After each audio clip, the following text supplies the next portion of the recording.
So I'm gonna be very, very real with you today. Dental school isn't what I thought it would be when I started. You see, when I came into dental school, I was a bright-eyed freshman, excited to conquer the world and any challenge that came at me. But then as the days went by, reality really hit me hard. Dental school's taught me a lot of different things. And it's not just about dentistry. It's about personal growth, about life, and even how to be a really resilient individual. And it wasn't just the exams or the countless number of nights that I went sleepless. More so for me, it was those mental breakdowns, the times where you felt absolutely alone, and even that overwhelming pressure. And the things laid out in this video, I wish somebody had told young Akash when he entered dental school and while he was going through it, to better prepare myself for the real world or what dental school is really like. And trust me, those sleepless nights, the moments of feeling like an absolute failure, and even that crazy amount of student debt that you're about to undergo is not handed to you in that pretty little brochure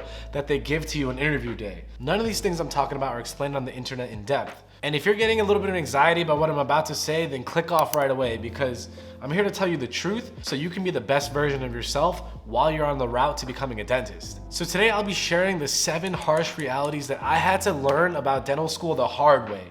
And the 7th one was definitely the most difficult and the hardest pill for me to swallow. So definitely stay to the end to see that. Truth number 1, you will fail. I don't care how much of an overachiever you are up until this point when you got into dental school. Dental school will in fact humble you, I promise. Most people entering dental school have gotten really good grades up until this point. I understand that. But the system built out in dental school, academically and more specifically clinically, can be very subjective at times. Like, you'll be in sim lab and you'll give your prep to 2 different professors. One's gonna be like, wow, that's an amazing prep. You should specialize in class 2 fillings. And then the other professor's like, tossing your prep out the window and making you redo it because it looks like absolute trash. So I've learned that the grading in dental school can be extremely subjective at times. And the reality of all this is that it's normal. These things happen in dental school, and these things happen to everybody at some point. It doesn't mean you won't succeed or you're gonna get left back a year. It's a process, and you're learning a lifelong art form. So things aren't as black and white as they may seem to be. Remember, anything worth having is very hard to attain. And think of it just like working out. Dental school is very challenging, but it'll constantly push you to become stronger with time under tension. Eventually, you'll be able to handle these things on your own when you're out in the real world. All right, truth number 2 is that some of your classmates will be insanely talented off rip, and you have to be cool with that. Not all people will be like that, some will, and you're gonna hear of those people who are just like crushing it. Aesthetic preps, everything looks like they should just be working for Dr. Appa already in D1. And the other kids will be incredibly gifted academically. Kids who have photographic memories, kids who don't get anything lower than like a 97 on an exam. And then there's you, or maybe somebody like me, who wasn't naturally gifted with my hands, who wasn't naturally gifted academically, who struggled academically and clinically to become better every single day. Those people also make it through dental school, so don't get worried and don't get upset when things don't go your way. I felt inferior many times in dental school, and you may feel the same way. When you see these kids start sculpting anatomy into their occlusal preparations, or you see kids studying half the time you do and are getting way better grades, it's normal to feel inferior at this time.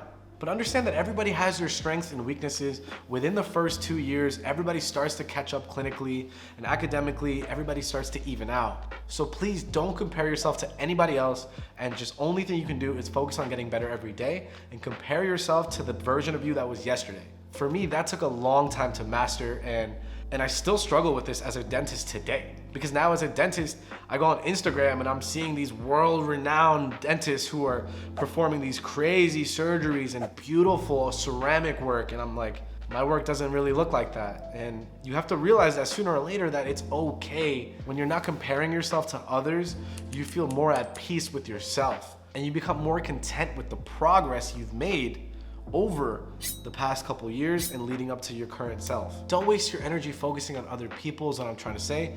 Just focus on becoming a better version of yourself. Harsh reality number 3 is that not everyone cares about your success in dental school. And this can be applied to your entire life. Not everybody cares about you or even has to care about you or even show. See, whether it's certain faculty members, administrators, or even classmates, you'll realize that not everybody really has your best interest at heart. Sure, you'll find some professors who are amazing, or that one administrator who genuinely seems to care. But for the most part, the people I've met in dental school in terms of faculty were just there to kind of do their job and collect their paycheck, which is understandable. If you sign up to become a dental school professor for SimLab, you don't have to show unwavering enthusiasm for the next generation of dentists.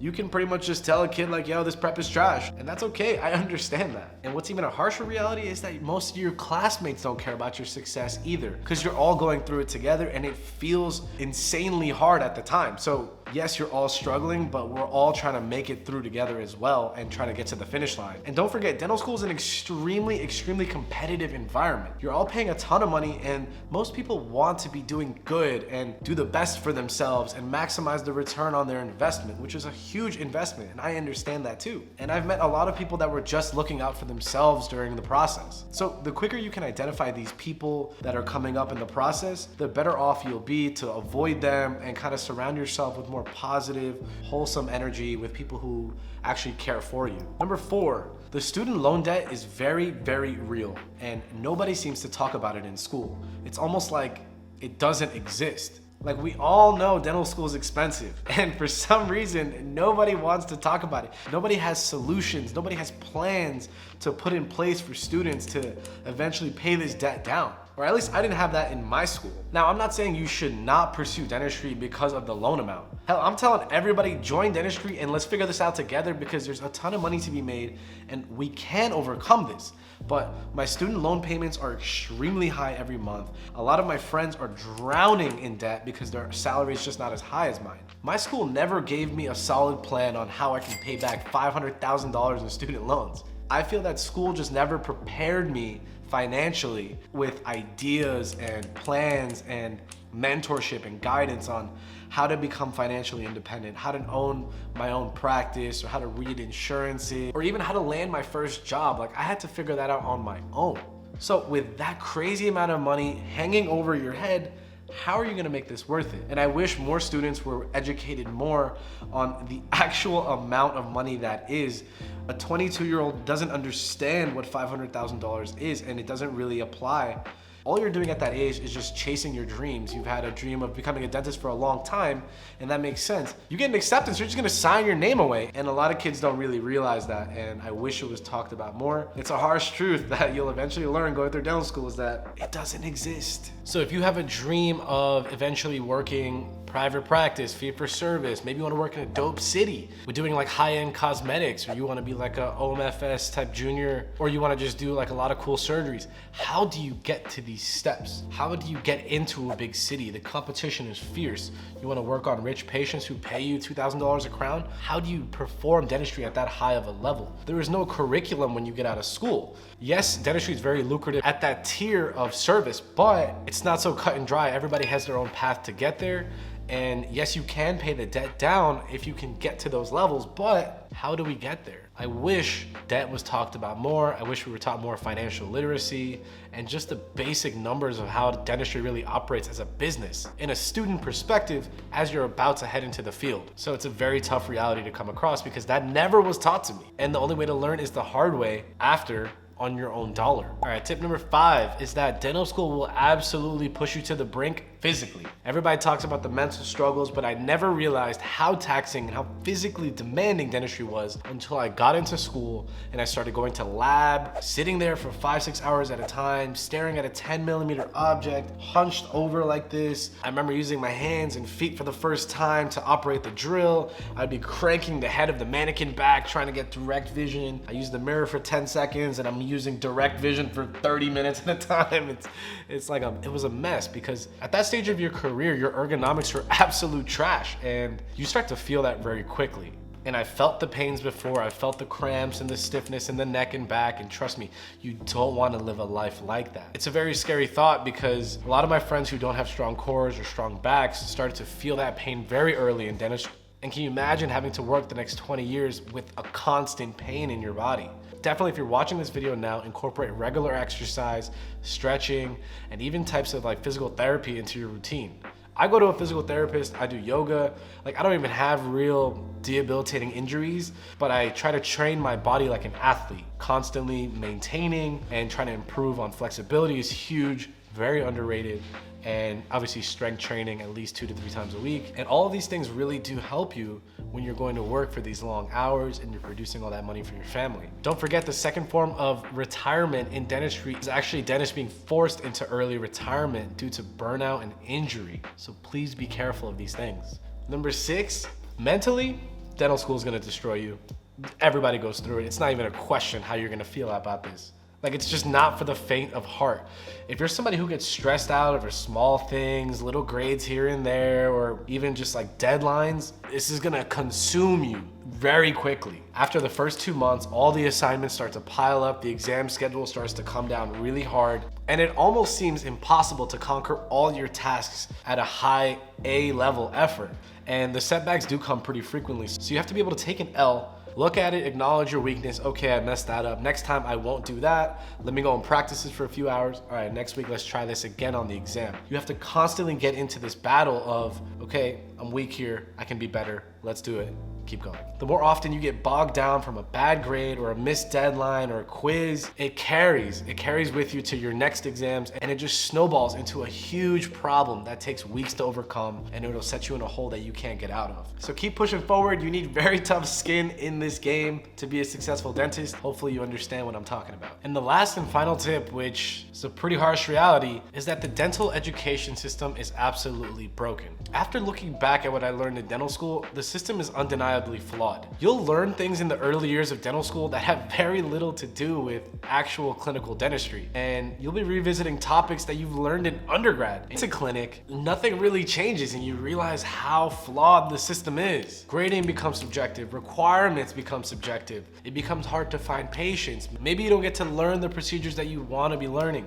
Maybe you're perio-probing and doing general exams for hours on end without doing much clinical dentistry. You realize you're setting up all your own chairs and you gotta do your own hygiene, and you're in school to be a dentist, but you're doing 30 profies by the time you graduate. You realize that you're in school to be a dentist and the most procedures you've done is SRPs. I mean, this is what happened to me, and maybe my experiences have been different, but just speaking from my own perspective. But as you go through the system of dental school, you'll see the inefficiencies start to appear more often, and it feels like it's slowing your growth. You'll see some professors who are teaching you are often there for a reason, right? Because if you look at the pay salary for a academic professor and you look at what a private practice dentist makes, the differences are astronomical. So there's a reason why somebody would be, more than not, it means that they struggled in private practice, or there was another reason why they couldn't make it in the real world. And I'm not here to bash all the professors. I'm saying there's tons of professors who do great work, but I've encountered a few that weren't so nice to me. And I know I'm not the only one. So back to my point is that everything you've pretty much heard about dental school is true to some extent.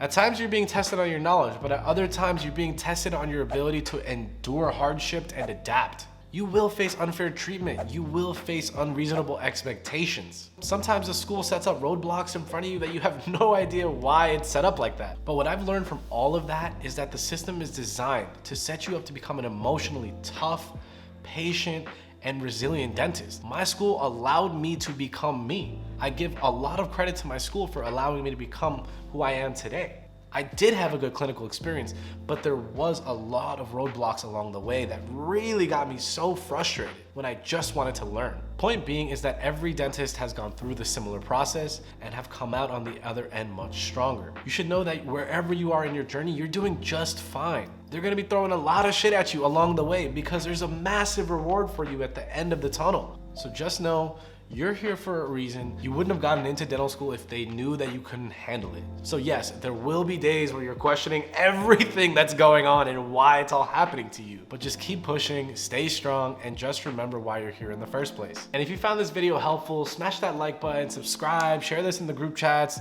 Let me know what y'all think in the comments below. I've got plenty more to share, and trust me, it's not all doom and gloom. This is the best job in the world, and I'm here to explain that to you. But I want you to be as prepared as possible. So thanks for tuning in. I'll see y'all next time. Dr. Rana, signing off.